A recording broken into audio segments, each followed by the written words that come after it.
ಇದು ಇಲ್ಲ ಎಲ್ಲ ಕಡೆನೂ ಇದೆ. ಎಲ್ಲ ಕಡೆ ಅದಕ್ಕೆ ನೀವು ಕೆಲಸ ಮಾಡಿ 1200 ರೂಪಾಯಿ ಮಾತ್ರ ಕೊಡ್ತಾರಂತೆ ಕ್ಲೀನಿಂಗ್ ಮಂತ್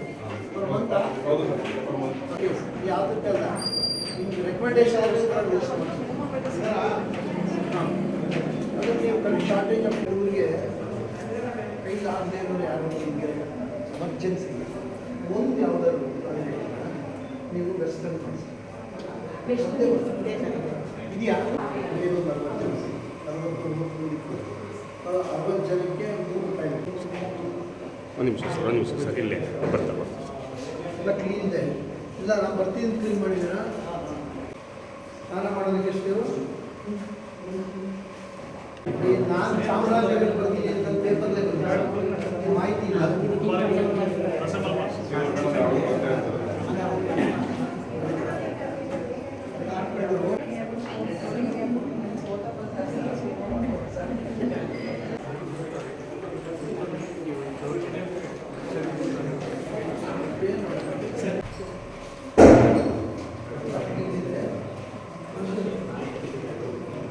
ಕರ್ನಾಟಕದಲ್ಲಿ ಸುಮಾರು ಹಾಸ್ಟೆಲ್ಗಳನ್ನೆಲ್ಲ ವಿಸಿಟ್ ಮಾಡ್ಕೊಂಡು ಬಂದಿದೆ.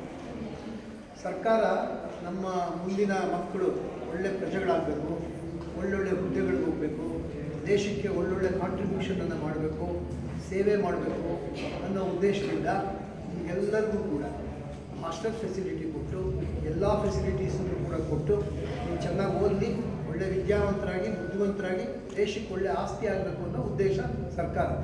ಹೌದಾ? ಬಟ್ಟೆ ಉಟ್ಕೊಳ್ಳೋಕ್ಕೆ, ಸ್ನಾನ ಮಾಡೋಕ್ಕೆ, ಕುಡಿಯೋಕ್ಕೆ ಎಲ್ಲದಕ್ಕೂ ನೀವು ಸಫಿಷಿಯೆಂಟ್ ಆಗಿದೆ. ಇಂದ ನಿಮಗೇನು ಕೊಡಲ್ಲ. ಫೆಸಿಲಿಟೀಸ್ ಎಲ್ಲನೂ ಕೊಡೋದು ಯಾರು? ಗೌರ್ಮೆಂಟ್ ಅಂದರೆ ಯಾರು? ನಾವೇ ಅಲ್ವಾ? ನಮಗೆ ನಾವೇ ಕೊಟ್ಕೊಳ್ತಾ ಇದ್ದೀವಿ. ಹೌದಾ? ಅದಕ್ಕೊಂದು ಸಿಸ್ಟಮ್ ಮಾಡ್ಕೊಂಡಿದ್ದೀವಿ ಅಷ್ಟೇ ನಾವು. ಹೌದಾ? ಅದಕ್ಕೋಸ್ಕರವಾಗಿ ನೀವು ಮುಕ್ತವಾಗಿ ಇಲ್ಲಿ ಯಾರಿಗೂ ಹೆದರಬೇಕಾಗಿಲ್ಲ. ಗೊತ್ತಾಯ್ತಾ? ನಿಮ್ಗೆ ಯಾರಾದರೂ ಏನಾದರೂ ನಾಳೆ ಪ್ರಶ್ನೆ ಕೇಳಿದ್ರೆ ಅವ್ರ ಮೇಲೆ ಆ್ಯಕ್ಷನ್ ತೊಗೊಂಡು ಅವ್ರ ಕೆಲಸದಿಂದ ತಿಳಿಸ್ತೀವಿ. ಆ ಪವರ್ಸ್ ಇದೆ. ಯಾರೂ ಮುಜುಗರ ಪಟ್ಕೋಬೇಕಾದ ಅವಶ್ಯಕತೆ ಇಲ್ಲ. ನಿಮಗೆ ಏನೇನು ಫೆಸಿಲಿಟೀಸ್ ಕೊಡಬೇಕಾಗಿತ್ತು ಕಾನೂನು ಪ್ರಕಾರವಾಗಿ ಅದು ನಿಮಗೆ ಕೊಡಬೇಕಾದಂಥದ್ದು ಅವ್ರ ಕರ್ತವ್ಯ, ಸರ್ಕಾರದ ಕರ್ತವ್ಯ. ಅದು ಕೊಡಿಸೋದಕ್ಕೋಸ್ಕರವಾಗಿ ಯಾವ್ಯಾವ ಡಿಫಿಷಿಯನ್ಸಿ ಇದೆ, ಏನೇನು ತೊಂದರೆಗಳಿದೆ ಹಾಸ್ಟೆಲ್ನಲ್ಲಿ, ಅದನ್ನು ಏನೇನು ಕಾನೂನಿನ ಪ್ರಕಾರವಾಗಿ ಪರಿಹಾರ ಮಾಡಿಕೊಡೋದಕ್ಕೆ ಸಾಧ್ಯತೆ ಇದೆ ಅದನ್ನು ಪರಿಹಾರ ಮಾಡಿಕೊಡೋದು ನಮ್ಮ ಕರ್ತವ್ಯ. ಅರ್ಥ ಆಯ್ತಾ?